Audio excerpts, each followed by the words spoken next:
Sesiniz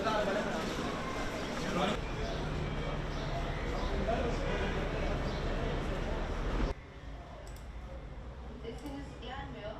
4.902 lira.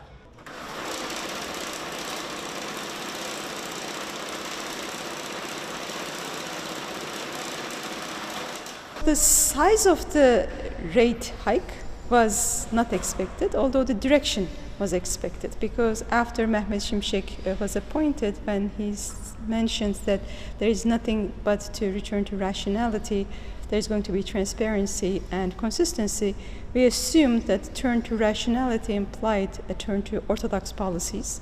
And with a 40% inflation, if you want to implement orthodox policies, what you have to do is tight monetary policy.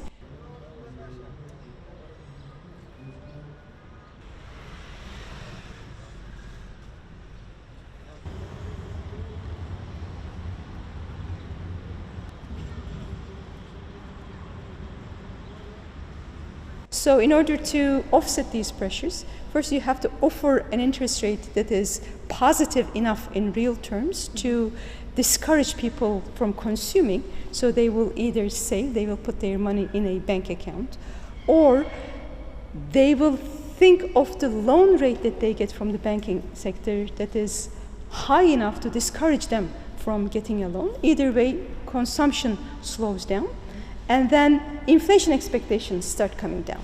But today's decision still leaves us with a significantly negative real interest rate. So I doubt this level of interest rate is going to be sufficient to discourage people from consumption. And as a result, I think it is rather insufficient to consider a serious disinflation program in Turkey.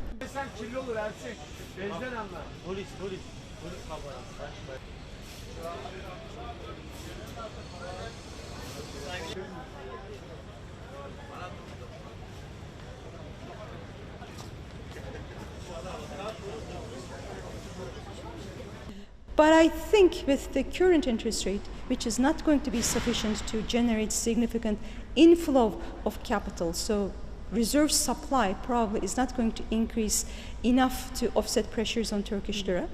And I expect the continuation of central banks' implicit interventions to the currency market. Yet, because the net reserves are negative, there isn't unlimited resources to inject money as we did before. So most likely, depreciation in Turkish lira is going to continue following this rate hike, but the pace will be determined by central banks' implicit interventions as well as the signals about future rate hikes.